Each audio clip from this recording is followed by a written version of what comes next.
Alhamdulillah, we praise God. وأشهد أن لا إله إلا الله وحده لا شريك له, and I bear witness that there is no other God besides the one God. This is a very important khutbah, so I'm going to stall a little bit for the rest of the late ones to be here. This khutbah is so important that you are definitely a very select group of people who are destined to be here at this time. But before I say anything, where's Ahmed Baruni? You're his wife. Okay. Good for you. Good for you. Okay, just to start, I'm going to share with you a deep discovery of last khutbah. Give a chance to the late ones to be here. It is an awesome discovery, and it tells us that the contact prayers God prescribes Al-Fatiha, Surah number 1, no more and no less for the contact prayer. It confirms what we have been doing for a few years, that is reciting only Surah number 1. The mathematical evidence that God gave us, and Edip discovered last week, or gave us last week, has to do with the physical structure of Surah number 1 and also the literal composition. The physical structure, just that some of you may have missed the miracle last time, so I'm repeating it. The physical structure is that the surah is number 1 and it has 7 verses. 1, 2, 3, 4, 5, 6, and 7. This is the physical structure of the surah, and this number is a multiple of 19. Just putting the number of the surah and the verses next to each other. Now, you know that the morning prayer is 2 units, the noon is 4, the afternoon is 4, the sunset is 3, and the night is 4. And this number is a multiple of 19, putting the number of units next to each other. 19, of course, is the number that God himself picked. When people tell you why 19, tell them because God said so in Surah 74. God said it is the number 19 that will prove that the Quran is not human-made. 74:25 says, some people will say the Quran is man-made. And 74:30, God says 19 will prove to you that it is not man-made. And 74:35 says it is one of the greatest miracles. So this proves also the sequence of the prayers. Morning, noon, afternoon, sunset, night. And it is a multiple of 19, and it is universally recognized worldwide. There are no differences. Now, the literal composition of the surah is confirmed by the fact that instead of the verse number, you put the number of letters. So you put the surah number, which is 1. The first verse, as you know, is 19 letters. Bismillah ar-Rahman ar-Rahim. The second verse, Alhamdulillah Rabbil Alameen, is 17 letters. You put 17 instead of 2. The third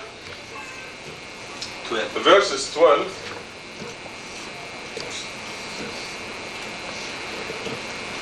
Bismillah ar-Rahman ar-Rahim, Alhamdulillah Rabbil Alameen, Ar-Rahman ar-Rahim. Malik Yawm al-Din is 11. Right. 11 letters. Iyaka na'budu wa iyaka nasta'in, about the most important expression in the surah. You alone we worship, you alone we ask for help, is 19. You put 19. And Hidina as-Sirat al-Mustaqim is 18. صراط الذين أنعمت عليهم غير المغضوب عليهم ولا الضالين is 43 letters. And this number also is a multiple of 19. So there you have it, physical evidence.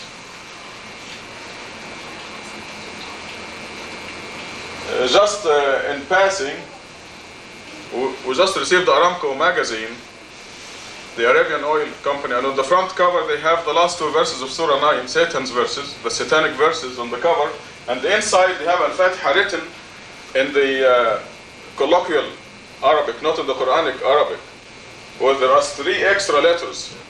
So they're trying hard to destroy God's miracle, but it is not working. It's too late. The cat is out with the bag. So I hope you appreciate this miracle now, and it is very clear. Now that Abdullah is here, it means everybody is here. So I'm going to start my khutbah now. Alhamdulillah, wa ashhadu an la ilaha illallah wahdahu la sharika lah. This is a very important khutbah in that God is revealing so much information. I'm going to repeat the assertion that you are a select group of people. You are destined to be here at this time. The information that God is sending to us puts us an eternity ahead of anyone else living on earth today. The subsequent generations will catch up with us. But today, on the planet Earth, we are an eternity ahead of the rest of the world. The picture of why we are here is emerging very clearly now. And there is a lot more to be known, but this is the time that God wills to send this information to us. It is relevant to our generation. And what this additional information, you know most of it, but the additional information shows how bad the human being is and how fortunate we in this message are. These are the two things, the subject of this khutbah: how bad the humans are and how fortunate we are. It was Satan's ego, E-G-O, remember this word, that made him think that he can be a God besides God. And this triggered a division in the heavenly community. Some creatures agreed with Satan, and this constituted the heavenly feud that we see in Surah 38, 19 times 2, verse 69. The heavenly feud, or the feud in the heavenly community. The vast majority disagreed with Satan. They stood on the side of God's absolute authority. And those are the angels. They never questioned the fact that only God can be a God. And their number is unknown to anybody. Only God knows. Surah 74, verse 31. It says, no one knows the number of God's soldiers, the angels, except He. Even the angels do not know what their population is. So don't be tricked by the fact that 150 billion creatures agreed with Satan. Those are a very small minority. So now we have a minority, the criminal element in the heavenly society, that's you and me, and the jinns, failing to make a stand on God's absolute authority. God, the most merciful, offered this criminal element another opportunity to renounce their crime and to submit to God. And the majority of these creatures, the vast majority, took advantage of that opportunity, which we see in Surah 33, verse 72. And those are the animals, the mountains, the stars, the trees. You remember in Surah 22, verse 18, God says, do you not realize that the mountains, the trees, the animals prostrate to God and some people? Remember that verse? In Surah 55, verse 6, God says that stars and the trees prostrate. What does this mean? It's because they decided, they took advantage of that second opportunity to submit to God. The horse is a submitter to God. The horse is one of those creatures that committed that initial blasphemy and took advantage of the second offer. The horse is a perfect submitter. He comes to you on 4, like this. Ego, remember ego, the word ego? The horse comes to you like this and says, ride me. And the horse will let a poor person ride him, or a rich person. A child will lead the horse wherever the child wants. The horse is a perfect submitter. And this was the deal that the animals accepted to come here in a subservient, obedient function. And in return for this obedience, they are redeemed to God's kingdom in the hereafter. That was the deal. The dog wags his tail to the homeless. See the homeless person walking in the street, very poor, and he's taking along a dog with him, and the dog loves him, wags his tail.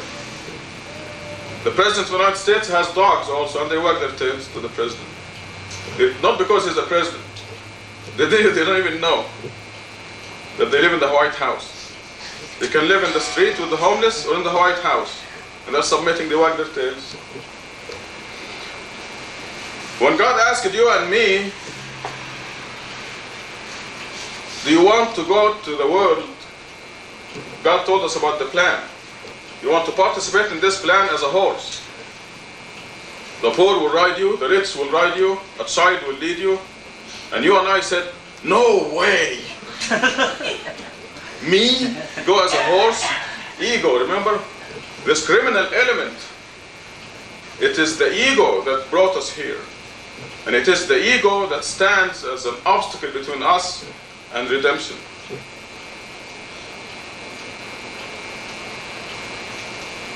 There were so many of the creatures who decided to take advantage of his second offer that they could not all come here as animals. It would be overcrowded. So God made them stars, and the stars prostrate, they go in the precise orbit. The sun rises and sets at exactly the same times. Today is September 29. The sunrise is 6:16. It's not 6:15 or 6:20, 6:16. And next year it's going to rise at 6:16. If you watch the horizon in the east, at 6:16 there comes the sun disk. See it coming up, submitting. It's going to set at 6:11, not 6:10. And this is eternal. This is an eternal calendar. The moon synchronized around the earth, following exactly the orbit. Halley's Comet comes every 76 years. Here. They wait for it, and sure enough, here it comes. Every 76 years. It goes, God knows where, but 76 years it comes back to the solar system and we see it. We refused. We are so bad. The human being is so bad. This explains why all these people are oblivious to God. And you can see that their ego is preventing them. God says in 33:79 that the human being was unjust, stupid, ظلوما جهولا. Ignorant. God called it ignorant. But I'm not as polite as the Quran. But it really is, this is the most fitting word. But God told the horse, you go as a horse and you'll be redeemed to God's kingdom. He said, I'll take it, I'll take it. And they come here and perform their functions. And they go back. Even our bodies are submitting.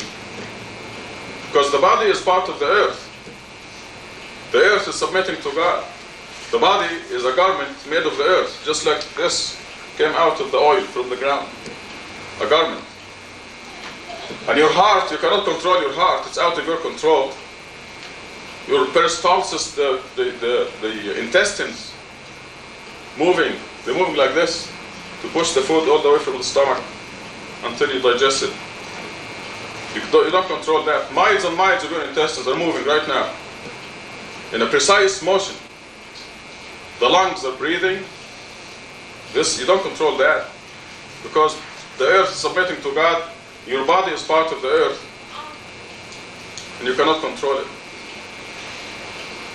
But the human being is so bad. If I draw a line of God's creatures in the heavenly community like this, and Satan's ego told him that he can be a God besides God. By the way, this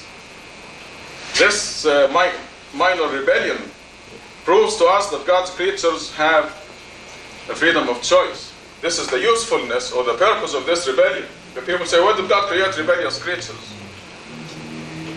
And God takes this into consideration. And this is why millions of people die before the age of 40 and are redeemed. Obviously they deserve it, but they participated in this very important function. The hardcore enemies of God will end up to hell. And I love Ismail Barakat's expression yesterday when we were talking about what you read in the perspective about changing the name of Muhammad, even their idol, to 5 letters, Muhammad, instead of Muhammad. Just to oppose the miracle. He said they're storming the gates of hell. That's what he said. What? Storming. Yes. God builds fences around hell and the very strong gates, and they're storming the gates of hell. So when Satan did this, the vast majority of God's creatures agreed, but a small minority. Can you see this back there? This is the criminal element in the heavenly community. Now, if we expand this here,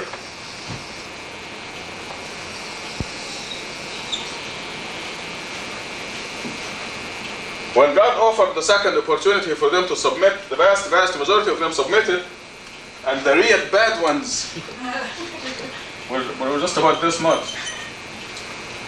That's you and me, and the humans and the jinns who refuse. Because you know how many horses there are in the world, how many mosquitoes and cockroaches, and bees.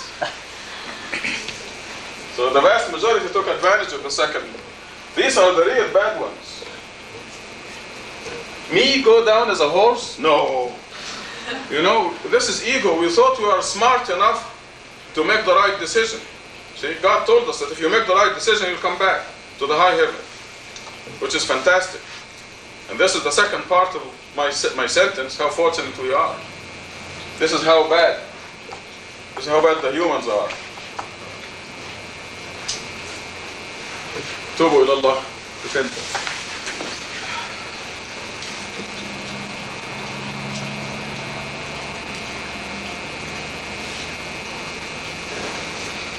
الحمد لله وأشهد أن لا إله إلا الله وحده لا شريك له. What you just did now, repent, means you said you're sorry for doing this. We made a mistake. We want to be redeemed back to God's kingdom. We don't want to be exiled from God. We were exiled because of our ego. The reason you and I refused to come here as a dog or a horse or a mosquito was that we thought that it's easy, it's a piece of cake, we'll choose God, we will not choose Satan.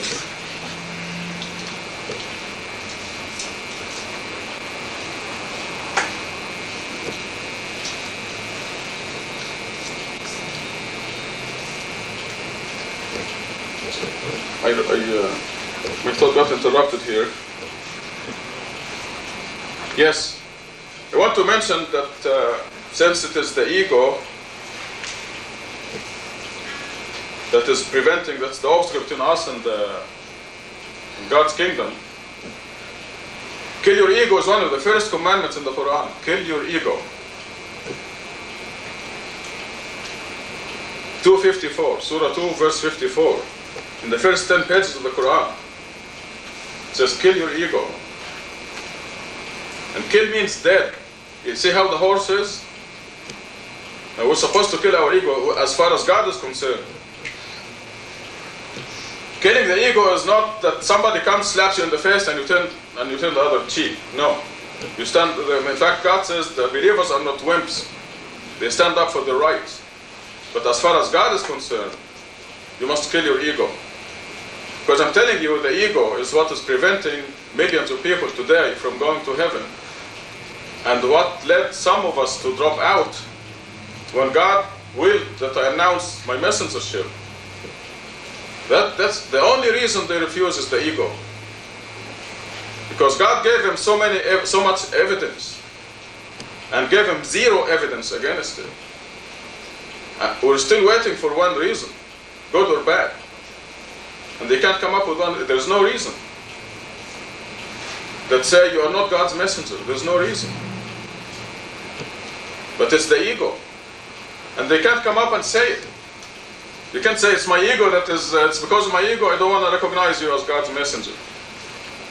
And it seems to me now that this is part of the test. Not, it is part of the test, but I mean it is a difficult test.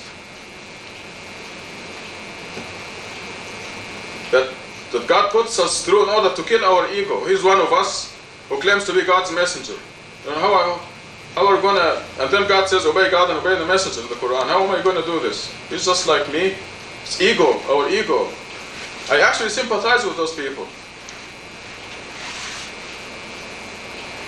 It took me 8 years to accept that. And I don't want to give myself a test. I have enough of my own. But I don't want to ask myself, if I were in their shoes, what would I do? But it is definitely the ego, and God is fair.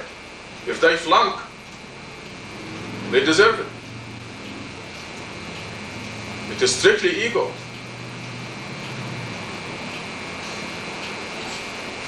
What is the reason? What is their reason? You know, they could have come with the reason saying, God says Muhammad is the last messenger in the Quran, and the issue will be over. It will be finished. But they don't come up with a reason like that because there's no such thing. The Quran says Muhammad is the last prophet, a scripture-bearing messenger, but he was not the last messenger. The Quran makes it very clear.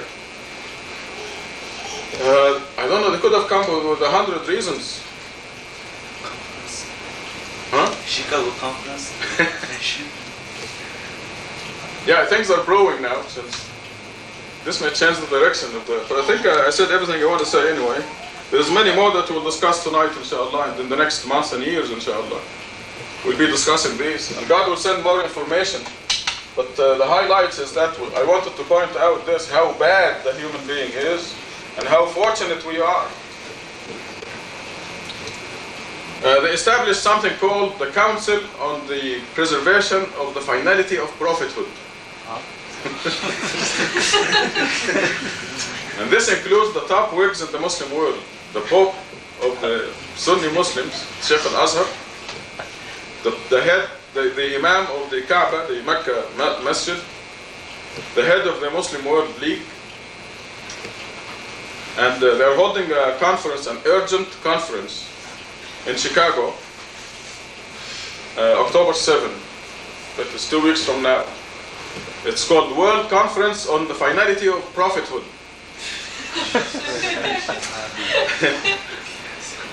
And they're trying to confuse the people. Remember the verse in the Quran that say they distort the words out of context? They're trying to confuse the people as far as the definition of prophet and messenger are concerned. And since Adi brought this up, I'm going to read the letter to you that I wrote to them. The top wigs. Preservation. Finality of prophet. Preservation.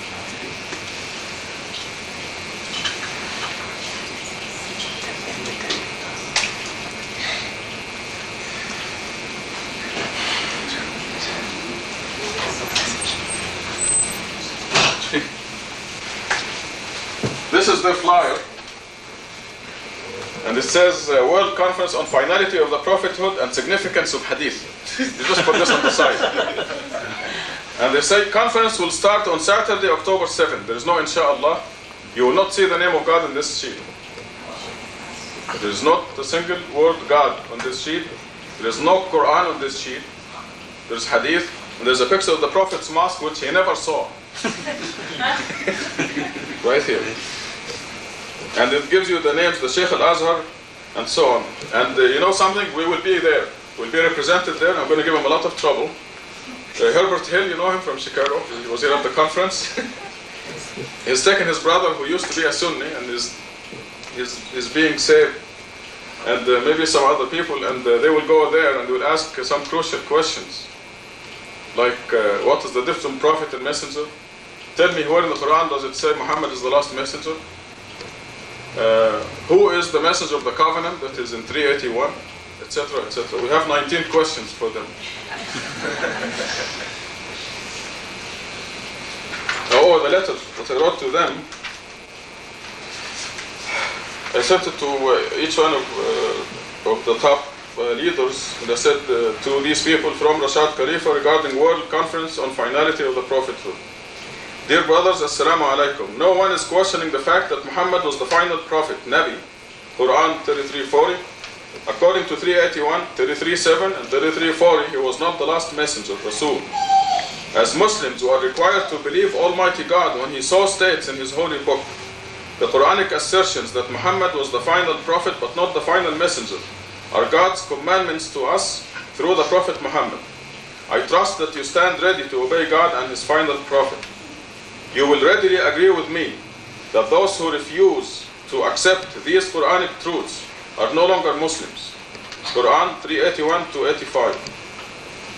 As God's messenger of the covenant, supported by overwhelming physical evidence, it is my obligation to invite you to examine these Quranic truths and examine the evidence God has given me to present to you and to the world. You are cordially invited to Masjid Tucson at any time you choose to discuss this matter and examine my evidence. Thank you, and may God bless you with His guidance and infinite mercy. Forgive me for saying this, your brother in Islam. There has to be some diplomacy there. Atum as-salam.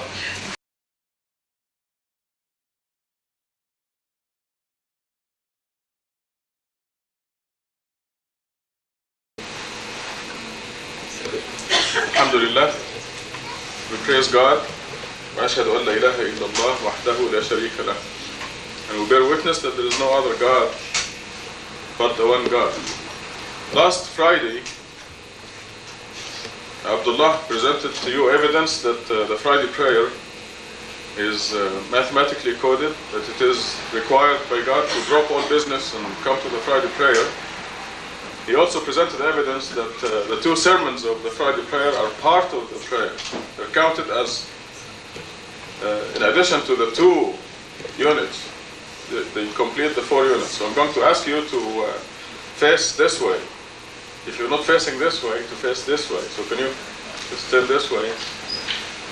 Because as if you are in the prayer. You can stay on the chair. Ahsan. You can stay on the chair. As long as you're facing this direction, it's okay. I have fantastic news for you, but I will keep it for the second khutbah to ensure that everyone who is supposed to be here will be here. Meanwhile, I want to thank many of you, most of you, all of you, for wishing me a happy birthday last Friday. And I want to use this to reflect on God's omnipotence and the predetermination of the world so that we have the freedom of choice at the same time.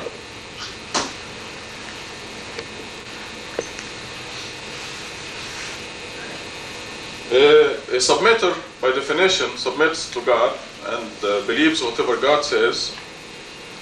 The opposite, the non-submitter, will follow what the parents taught him or her. And this is repeated in the Quran in verse 2, Surah 2, verse 170, Surah 31, verse 21, and Surah 43, verses 22 and 23. When they are told, the disbelievers, the non-submitters, when they are told, follow what God says, they say, no, we follow what our parents taught us. So this is the difference between a submitter and non-submitter. Because when you are born, you are a new generation. And in your lifetime, God will reveal new information and new knowledge. Knowledge is increasing in this world. And you are required to look at all this new knowledge and sift through it and accept or reject whatever God wants us to accept or reject. But God tells us in the Old Testament and the New Testament and the final testament, the Quran, that He will send a messenger of the covenant. So I'm going to read some of these with you. In the last book of the Old Testament, see, here's the New Testament. In the last book of the Old Testament, Malachi,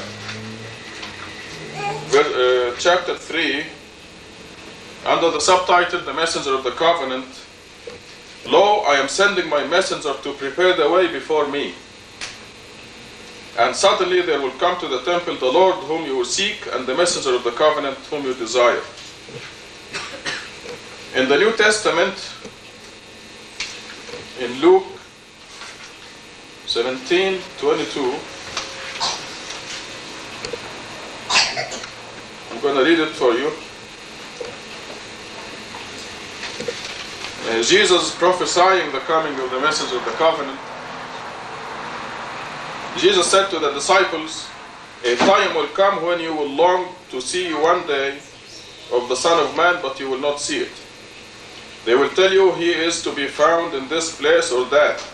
Do not go running about excitedly.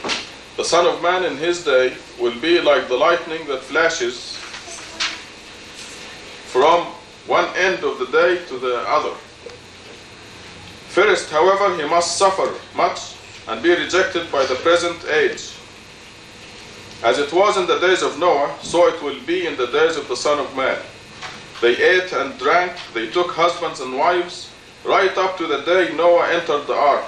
And when the flood came, it destroyed them all. It was much the same in the days of Lot. They ate and drank, they bought and sold, they built and planted. But on the day Lot left Sodom, fire and brimstone rained down from heaven and destroyed them all. It will be like that on the day of the Son of Man. It will be like that on the day the Son of Man is revealed. On that day, if a man is on the rooftop and his belongings are in the house, he should not go down to get them. Neither should the man in the field return home. Remember Lot's wife. Whoever tries to preserve his life will lose it. Whoever loses it keeps it. And this is relevant to the second sermon, second khutbah. I tell you, on that night there will be two men in one bed. One will be taken and the other left. Two women will be grinding grain together. One will be taken and the other left. Also in Matthew 24:27, as the lightning from the east flashes to the west, so will the coming of the Son of Man be. So it's going to be every person on earth is going to hear about God's plan and the messenger of the covenant. In the Final Testament, you're all familiar with the verse 81 in Surah 3, where God says that after all the prophets have delivered their messages, God will send the messenger of the covenant to consolidate the messages, purify them, and deliver the one message, the one unified message, and preach the one unified religion that's acceptable by God. This is in the Quran 381. From these, looking at the Old Testament, the New Testament, and the Final Testament, and seeing that God is telling us that He will send the message of the covenant, and for us to be fortunate to be born at this time. I mean, when will He come, the message of the covenant?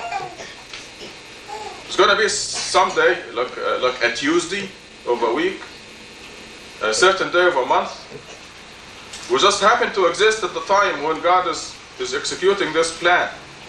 And as submitters, we are required to believe God. And I want to say that the difference between believing God in this respect and disbelieving is the difference between the highest heaven and the lowest pit of hell. Therefore, it is my responsibility to help you and help myself strengthen our faith, strengthen our belief in this regard, so long as we have the absolute proof, the physical evidence. And this is what I wanted to share with you.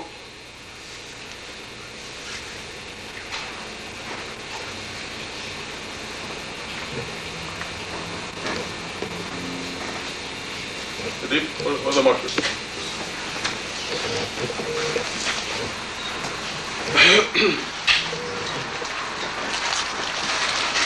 I talked to my mother this morning, and I asked her, what time was I born?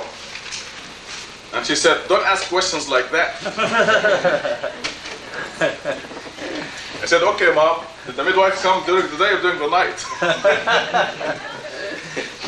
She said they came in the middle of the night. Anyway, she's still giving me instructions, you know.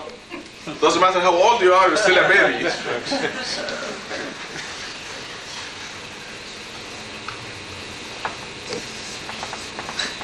November 19th. That was the birthday, and I was thanking you for celebrating it with me. And this is a calendar that gives the number of every day of the year. And it just happens that November 19 is the only day of the year whose number is a multiple of 19 also. Now, January 19 is the 19th day of the year, so you don't count that. It's just like saying 1 is divisible by 1. You know, 1 is 1 and is not divisible. So, February 19 is the 50th day. It's not divisible by 19. March 19 is the 78th day. It's not a multiple of 19. The 19th of April is the 109th day. It's number 109. It's not a multiple of 19. The 19th of May is 139, number 139, not a multiple of 19. The 19th of June is number 170, missed by 1. The 19th of July is number 200. The 19th of August is number 231. The 19th of September is number 262. It's not a multiple of 19. The 19th of October is 292. It is not a multiple of 19. November 19th is number 323. It's a multiple of 19. The 19th of December is number 353. It's not a multiple of 19. So November 19 is the only day of the year whose number is a multiple of 19. What does this tell us? And my mother was sterile for 4 years before I was born, by the way. So this means God designed, this tells us about God's power, that He knew in advance that this baby is going to grow up, and that God has assigned to him finding the code 19 in the Quran, which is very simple, existed in the Quran for 1400 years. And I want to quote Batul Karmali's very simple rebuttal of people who don't believe. She said, well, just explain, why did he find the number 19, the code 19? So God knew in advance who He was assigning this to, and He picked out the only day in the year that is dated 19, and His number is a multiple of 19. There's something else I wanted to say. What is it? Yes, now this means 266 days before this date, there has to be a conception. When God planned the pregnancy and the birth, and this is before we come to this world. And this is the time also to share with you a discovery by Azhar Khan.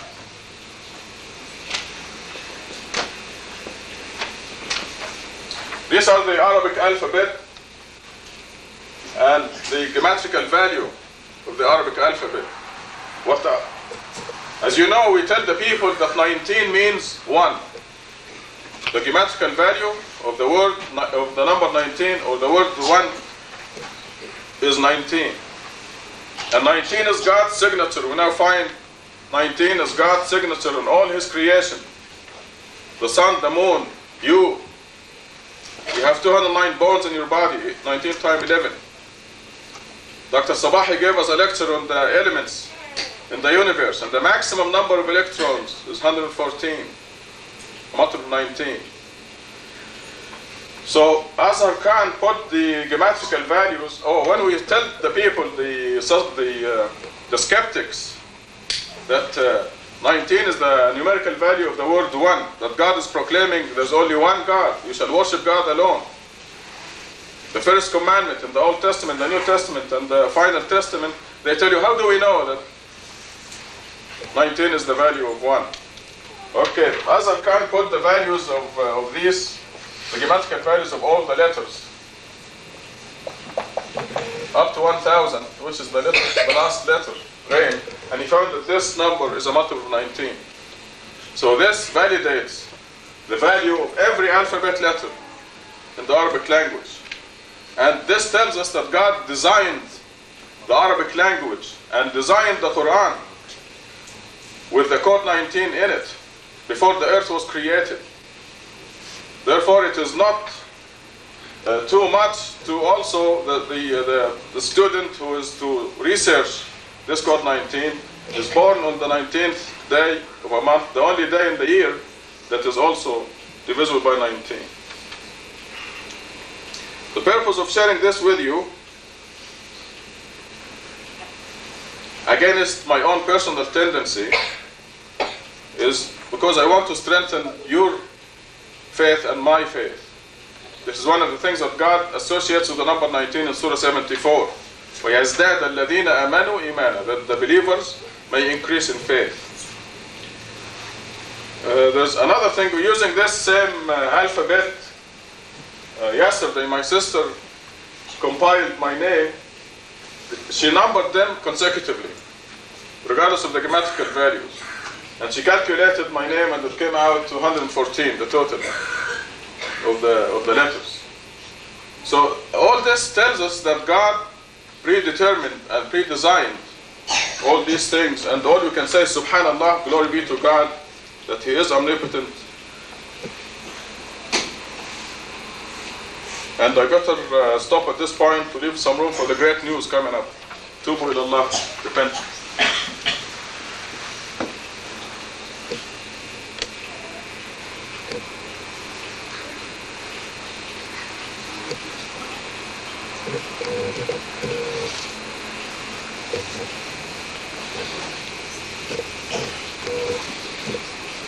Alhamdulillah, we praise God. وأشهد أن لا إله إلا الله وحده لا شريك له, and we bear witness that there is no other God except the one God. The great news that I have for you has started out with a few questions by Lisa and a discussion that followed, and then as I will share with you the verses of the Quran, we have been reading them hundreds of times, but you will see how logical and beautiful they fall together.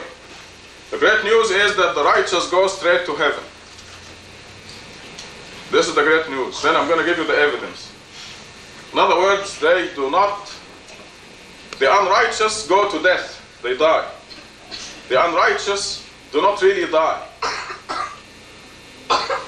They certainly move from one stage to the next stage in a gentle way. There's a surah that says that the angels of death snatch the souls of the disbelievers. And they beat him up at the time of death. In Surah 8 verse 51, in Surah 47 verse 27, God is telling us that the angels are guarding us now and serving us. When the time comes and the person who dies is a disbeliever, they beat the person, specifically on the face and the rear end. So you can imagine. Also, they snatch the soul, because obviously this disbeliever is going to hell. But before that, there's a period of death and a continuous nightmare. This is what the Quran teaches us. In Surah 40, God says they see hell every day, but they do not enter it until the day of resurrection, the day of judgment. Because hell is not here yet. Now look at God's wisdom and mercy.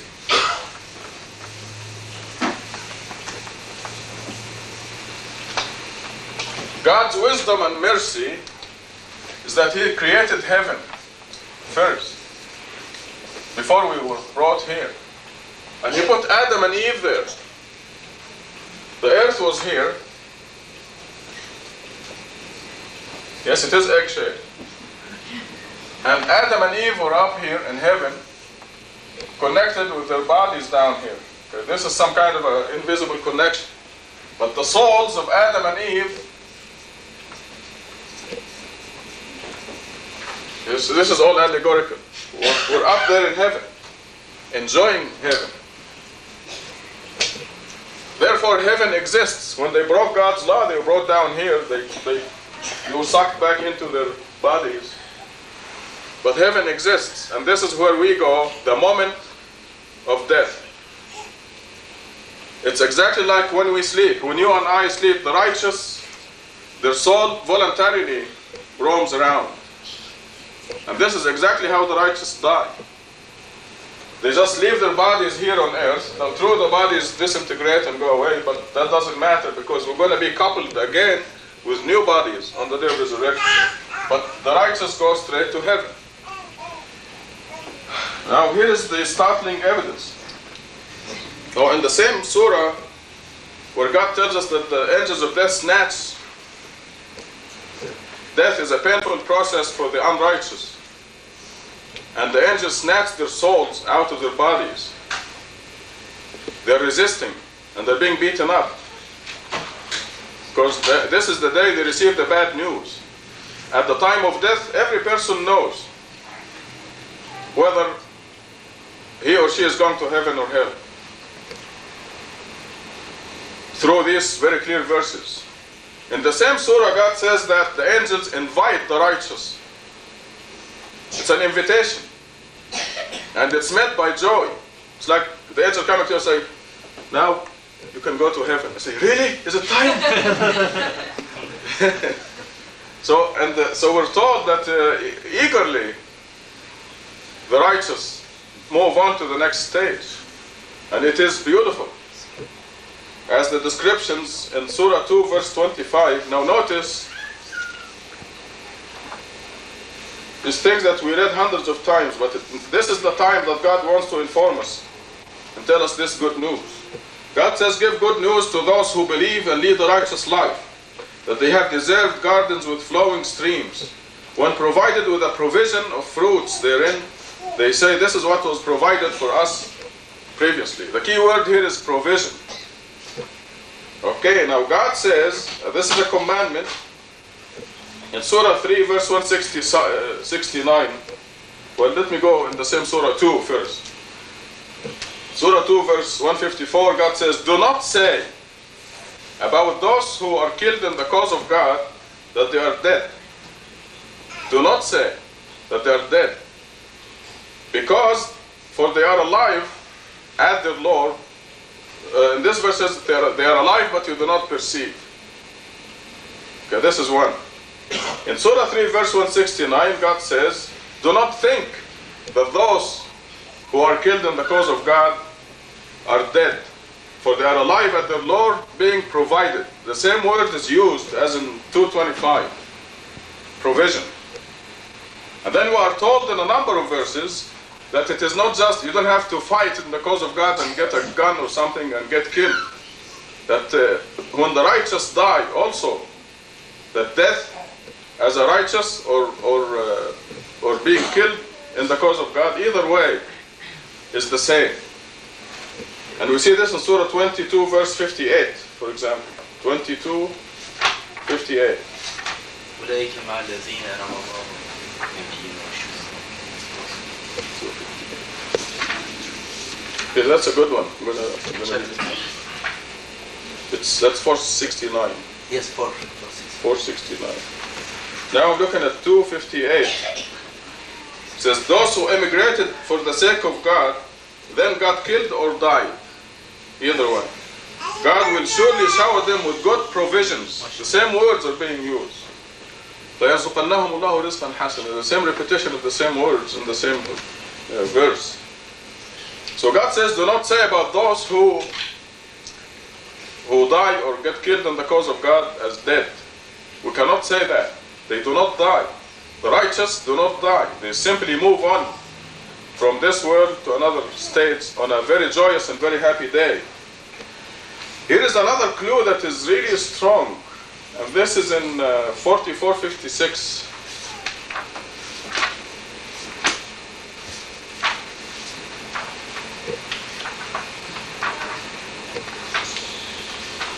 Now we read about the 2 deaths and 2 lives, right? But these are the disbelievers. In Surah 40, verse 12, the disbeliever says, "Our Lord, you put us to death twice, and you gave us 2 lives. Is there any way out of hell?" The disbelievers say that. In the beginning, Surah 2, God says, "How can you disbelieve in God when you were dead and He gave you life, then He puts you to death, then He gives you life?" But this is talking to the disbelievers. Now watch what the believers say. Surah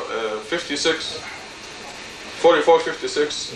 "They never taste death therein beyond the first death. He has spared them the retribution of hell." Now this is a very powerful clue. In Arabic, لا يذوقون فيها الموت إلا الموتة الأولى, except the first death. So the second death for the righteous is not death at all. It's just like going to sleep, and it is and the angels come and invite you to go on to a fantastic place, and it is met with joy and happiness. Is this great news or is this great news? Let's see what else did I forget here. Oh, this is very important. I'm glad I forgot it, because now I'm going to impress it on you. Because you will never forget it. This makes it special. And it is very important. In Surah 36, verse 20. And you can read it again. 36, starting from 20 to 27. This gives the whole story away. I mean, really proves it. 36, 20. Surah Yasin. Okay. It says, A man came running from the other side of the city, saying, "O my people, follow the messengers. Follow those who do not ask you for any wage and are guided. Why should I not worship the one who initiated me, and to him is your ultimate return? Shall I set up besides him powerless gods? If the most gracious willed any harm for me, their intercession will not help me one bit, nor can they rescue me. Then I would be totally astray. I have believed in your Lord, please listen to me." Now this is a man who is asking his people to worship God alone. Number 26, at the time of his death, this is in parentheses, my own words. No, this should be in the next final translation, inshallah. I will not use this word death. He was told, listen to this, enter paradise or enter heaven. He said, "Oh, I wish my people knew that my Lord has forgiven me and made me honorable." Now why will he say, "I wish my people knew"? Because obviously his people are there on earth, he is up here in heaven. His people are down here, but they do not know. Remember the verse, "But you do not perceive." So he's up here in heaven, and he's saying, "I wish my people know." But it is the test, and it is God's wisdom that Khomeini cannot come back and tell us where he is now. You know? People cannot, once they cross that line, they cannot come back here and tell us. But God is telling us. And this man obviously went to heaven, and he's saying, "I wish my people knew that my Lord has forgiven me and made me honorable." So is that in the Old Testament or the New Testament? This is the final testament. Akim as-salam. Allahu Akbar, Allahu Akbar, La ilaha illallah.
praise God. وأشهد أن لا إله إلا الله وحده لا شريك له. And we bear witness that there is no other God beside the one God.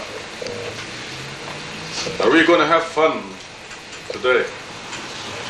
I'm giving 3 khutbahs on behalf of 3 people. I'm giving a khutbah on behalf of Edip, and a khutbah on behalf of Suad, and a khutbah on behalf of Saeed Talari from New Hampshire. I'm presenting to you some things that they discovered in the last week, and they're all fantastic. You have all witnessed the last month or so the miracle of miracles. You witnessed the miracle of miracles that has to do with the first surah in the Quran and the 5 daily prayers. And just a quick review, this miracle of miracles begins with the number of units of our prayers. The morning is 2 units, the noon is 4 units, the afternoon is 4 units, the sunset is 3 units, and the night prayer is 4 units, and this is a multiple of 19. The sequence and specific numbers have to be this way. More sophisticated than this is you put the 2 units of the morning and then you put 2 Fatihas. Now the asterisk can be any representation of surah number 1. For example, this is one of them. This representation of surah 1 includes the number of the surah, 1, the number of verses in the surah, which is 7, the number of words, letters in the whole surah, 139, and the geometrical value of all the letters added up of the whole surah. This means you take the value of every letter, add it up, and you get 10,043. Put them next to each other like this, you have a multiple of 19. And this is what the asterisk is. Or you can make it more complicated than this by putting the geometrical value of every individual letter. You can also add the geometrical values of the whole verse.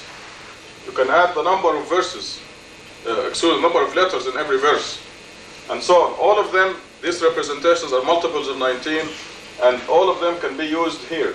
Wow. So just think of this as Al-Fatiha, or Surah number 1. Any of these numbers can represent Surah number 1. So you put the 2 units of the morning prayer, followed by 2 Fatihas, and then the 4 units of the noon prayer, followed by 4 Fatihas, and then the 4 units of the afternoon prayer, followed by 4 of this number or any other number representing Al-Fatiha. The sunset prayer is 3 units, followed by 3 Fatihas, and then the night prayer is 4 units, followed by 4 Fatihas. We tried, we really tested this very hard, and as you will see, we even impose very harsh conditions, and still God gives us multiples of 19. One of the most profound conditions was to reverse the numbers from right to left. There was one representation of Surah Al-Fatiha, one that can be used in to replace the asterisk.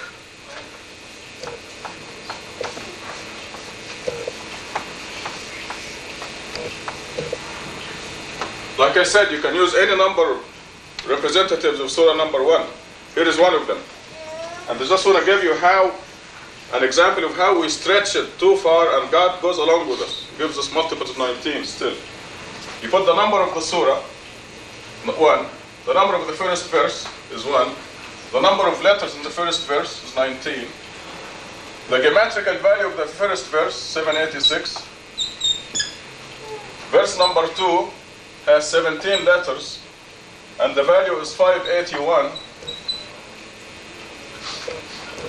Verse number 3, now this is one continuous number, remember that. Verse number 3 has 12 letters, and the value of 618. Verse number 4 has 11 letters, and the value is 241. Verse number 5, we're still continuing has 19 letters, and the value is 836. Verse number 6 has 17 letters, and the value is 1072, the geometrical value. The last verse, number 7, has 43 letters, and the value is 6009. Okay, this is almost all the parameters of surah number 1. The number of the surah, the number of every verse, followed by the number of letters in every verse, followed by the value of every verse. Okay, this number is a multiple of 19. It consists of 38 digits. 19 times 2. So what we did, we reversed this, we wrote it backward. Every component, we put this at the beginning and then this after it, which is a crazy way of doing it, but some Arabs will use that as an excuse. They say we read from right to left. Well, it still came out a multiple of 19. So this is really the miracle of miracles. Now, Saeed Talal, okay. Some smart alaki, most probably an Arab, will tell you, why do you make 2 sujuds in every unit? Why not 3 or 4? We'll do 1 ruku'. This is ruku' per unit. And we make 2 sujuds per unit. So this smart alaki, this believer, will tell you, why do you make 1 ruku' and 2 sujuds? And God is ahead of them. So this is Saeed Talari's discovery. He calls it from New Hampshire.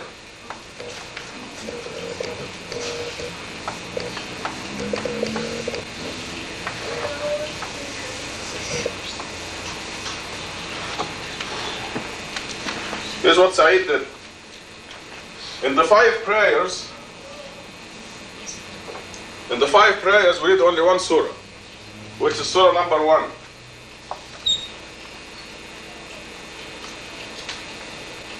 Okay, now prayer number 1. What do we do in prayer number 1? Here's prayer number 1. What do? We read 2 Fatihas, right? And we make 2 rukus, 2 bowings, 4 prostrations, 1 tashahhud, right? Ashhadu an la ilaha illallah wahdahu la sharika lah. Okay, now we get to prayer number 2. What do we do in prayer number 2? We read 4 Fatihas, we make 4 rukus, we make 8 sujuds, and we read 2 tashahhuds in the sitting position. Then we get to the 3rd prayer, prayer number 3, where we read 4 Fatihas, 4 rukus, 8 sujuds, 2 tashahhuds. Oh, excuse me, this is 3. Oh, that's right. That's right. Then we go to prayer number 4, where we read 3 Fatihas. See the changes in number? And this is the only way it will be divisible by 19. We read 3 Fatihas, we make 3 rukus, 6 sujuds, 2 tashahhuds. And the night prayer is number 5, excuse me. In it, we read 4 Fatihas, we make 4 rukus, 8 sujuds, 2 tashahhuds. This is a multiple of 19. So it pins down how many rukus, how many sujuds in every prayer, in the 5 prayers. And is this miraculous or this miraculous? We were very happy. We were very happy about this, except we have in this mosque a troublemaker called Edip. We're going to have one more in about 7 months. I don't know how we're going to handle that. This troublemaker said, why? Well, see, we have to be ahead of the rascals, of the Arabs and the disbelievers. And we do this on purpose, so it's a fantastic service. He said, we read surah number 1, they will say, why not put it before every prayer? And then he went home. And he left Mahmoud to struggle with it. So what Mahmoud did, he put 1, okay, here is surah prayer number 2, so he put 1 here. So now we have the surah number ahead of every prayer. This is prayer number 1. This is prayer number 2, he put 1, the surah that we read in the noon prayer. Before the Asr prayer, he put 1. Not there. Hmm? Yeah. Yes, Okay, yes, okay. yes. This is the third prayer. In the fourth prayer, he also put 1. And before the fifth prayer, he put 1. His excuse was that we read surah number 1 in every prayer, so why not put 1 there? God said, okay, it's divisible. It's really incredible. Because when you have a number like this, Right, divisible by 19 number. okay, this number is divisible by 19. This is 8. Okay, this number is divisible by 19. If you add 1, it's not divisible anymore. Is there If you put it anywhere else here, it is not divisible by 19. I mean, you change, you have a completely different number when you add 1.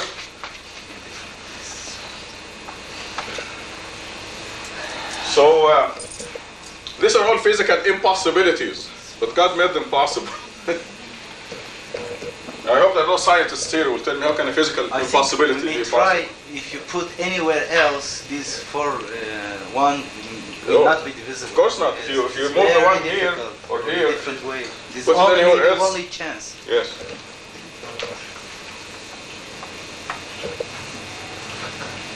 There's been a flood of miracles in the last month, and to use Catherine's expression, we are light years ahead of the rest of the world, because it's going to take him quite a few years to catch up with these.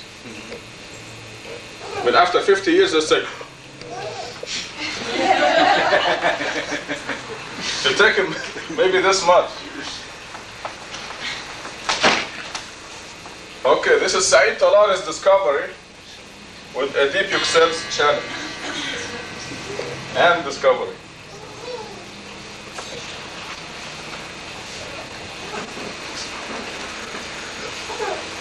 I have to go a little faster. Adib's discovery.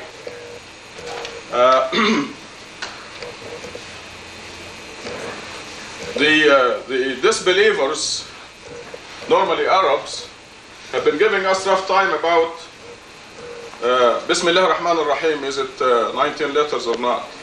Of course it is 19 letters. I keep telling them, what your eyes see, you count.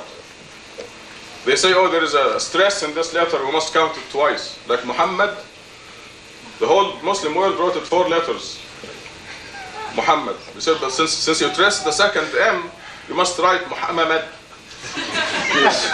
You have 5 letters instead of 4. Even their idol, they mess up with his name. So what Adib discovered is that when you read Surah Al-Hamd, Al-Fatiha, Surah number 1, your lips meet exactly 19 times. Now this has nothing to do with the spelling or how many letters or a stress or anything. This really nullifies their excuse. For example, say Bism, that's 2. Let's say it together. Let's do it together. Bism, that is 2. Here is Bism. Allah, Ar-Rahman, there is 1. Ar-Rahim, there is 1. Al-Hamd, there is 1. Lillah, Rabb, there is 1. Al-Alameen, there is 1.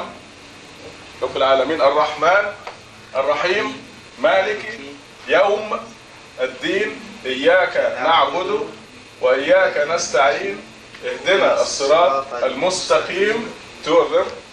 Al-Mustaqim, صراط الذين أنعمت عليهم غير المغضوب عليهم ولا الضالين.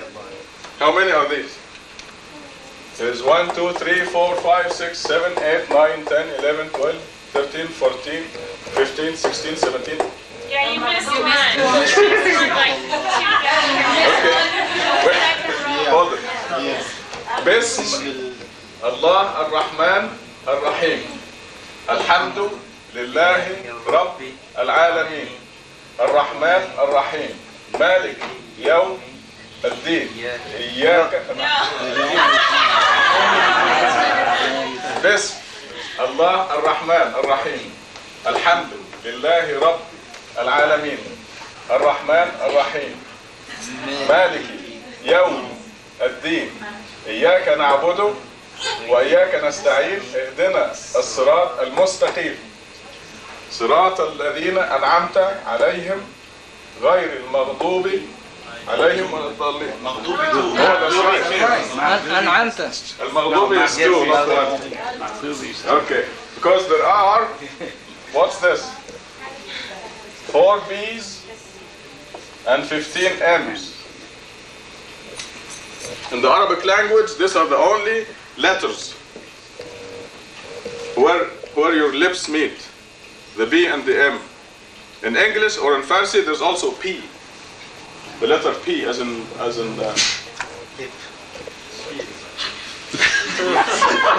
has to be pill, backward. Okay, the value of B is 2, and the value of M is 40 in Arabic.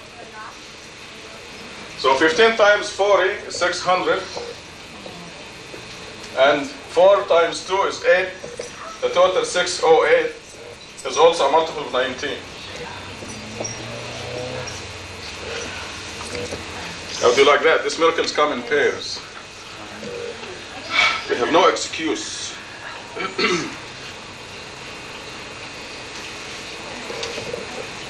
I know.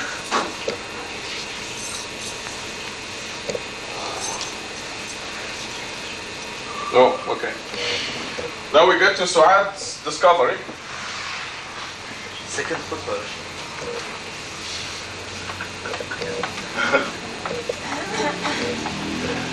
Su'ad numbered the alphabet in a conventional manner.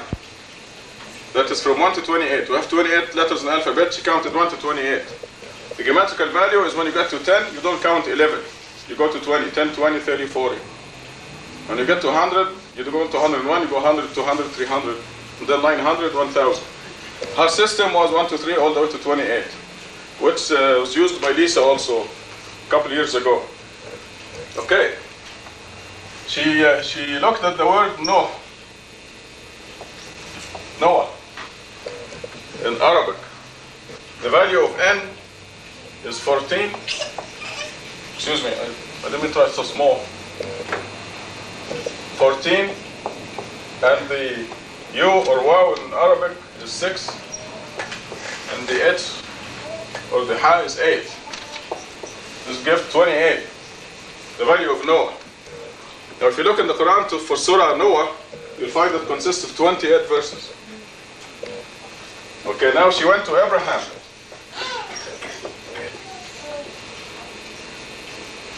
And she found that the A is 1, the B is 2,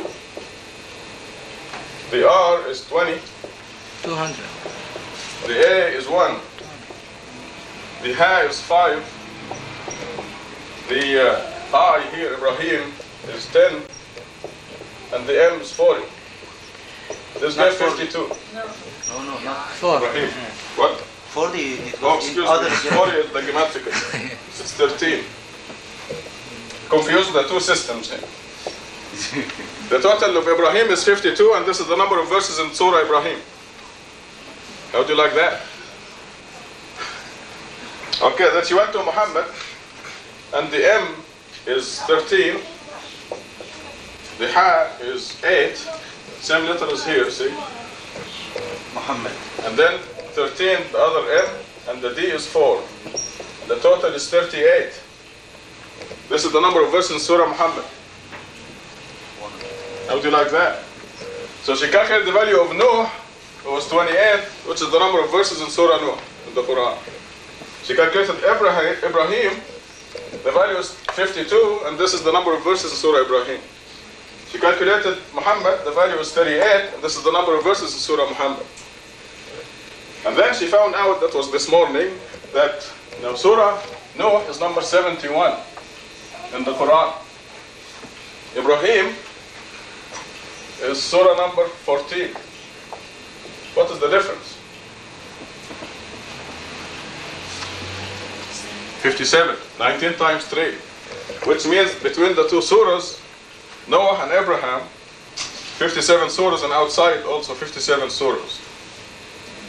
And then she calculated Rashad Khalifa, and the total came to 114. There's no surah in the Quran whose verse is 114. But 114 is the whole Quran. So she concluded that Rashad's job is to confirm all 114 surahs. Okay, tubu ila Allah.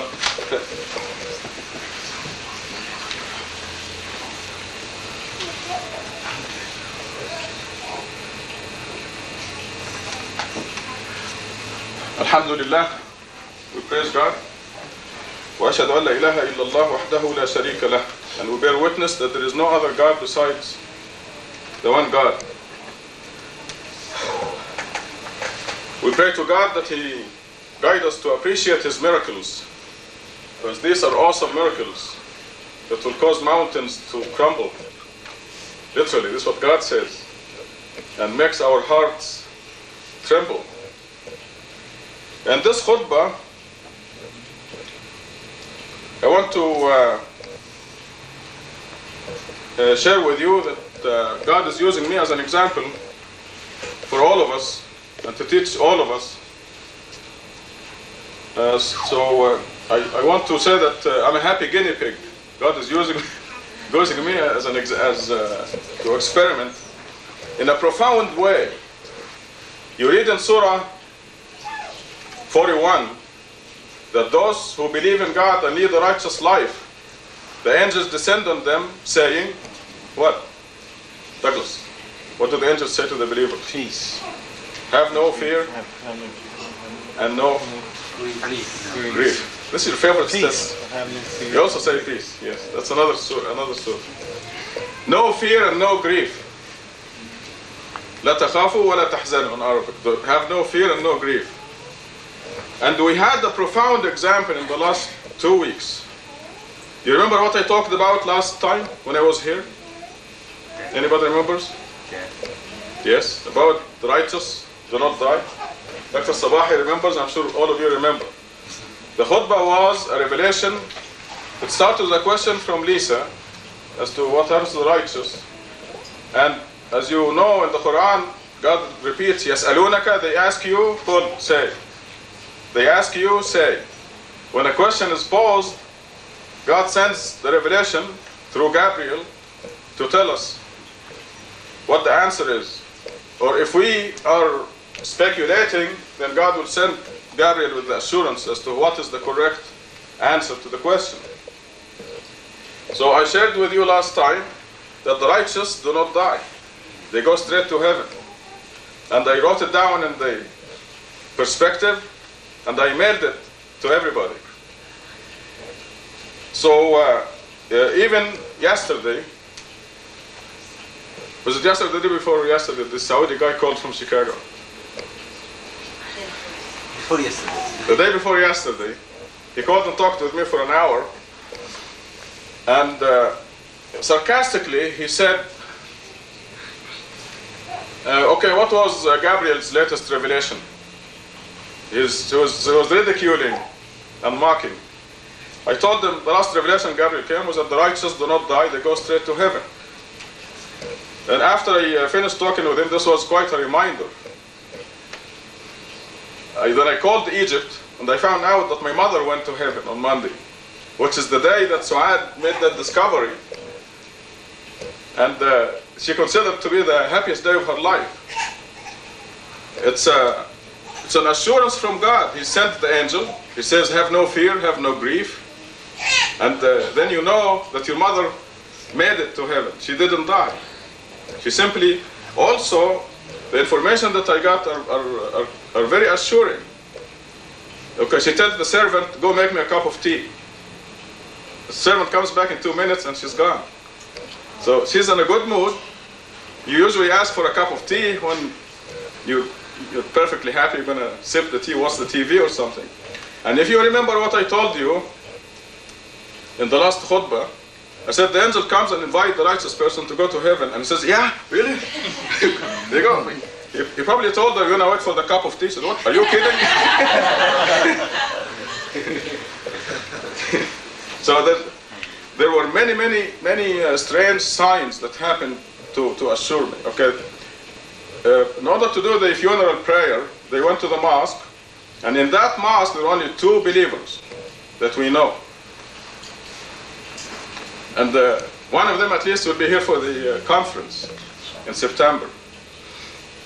His name is Mustafa Sarban. They already pushed a known kafir to lead the prayer, known disbeliever, whom I know also, an idol worshipper. And then Mustafa opened the Quran when he went in, and the verse that came out was, God cites the example of Pharaoh's wife.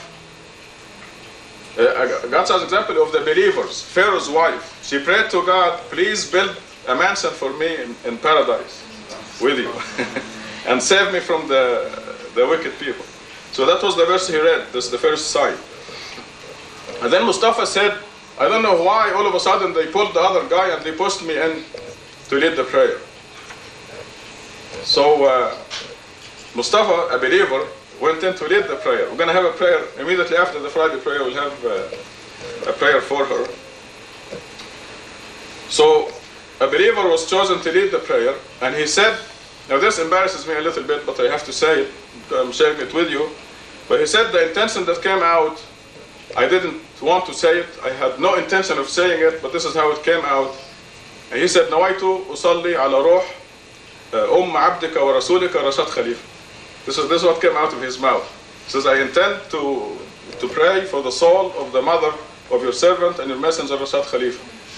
And this Mustafa is a believer anyway. But he said he had no intention at all of saying this.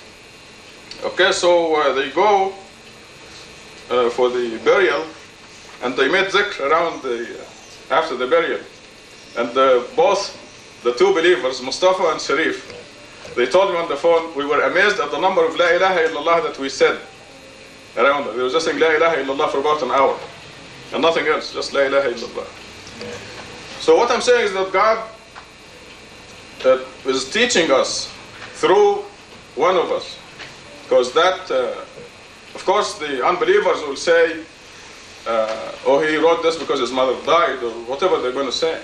But we know that I said it last Friday, last 2 weeks ago, and I printed it, and I mailed it, and after this, we hear the news. So the angels, literally, the angels come down to you and tell you, have no grief and have no fear.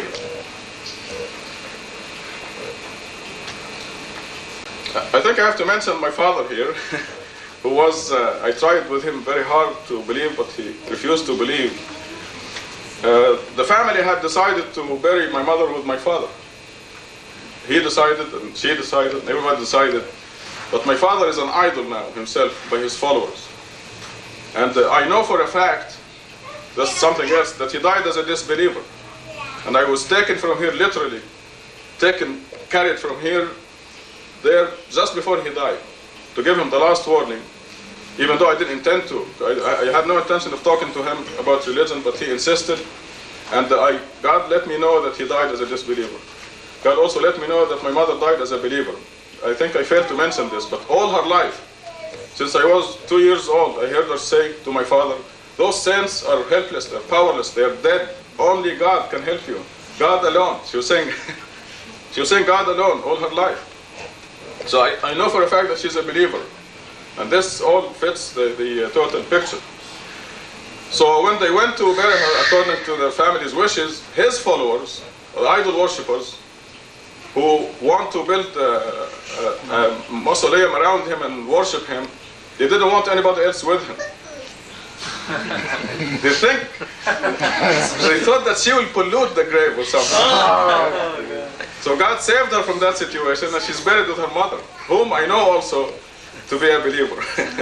It's just all the things that happened are just fantastic. Now here is the trick. When my father died, I was sad, because he died as a disbeliever. And he's a man I loved very much. When he died, I was sad. When my mother died, I'm happy. I was happy.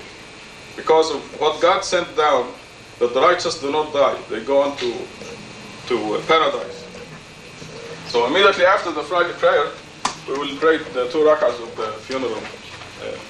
You know how to do it now, because of Maryam Atimedi's circumstances.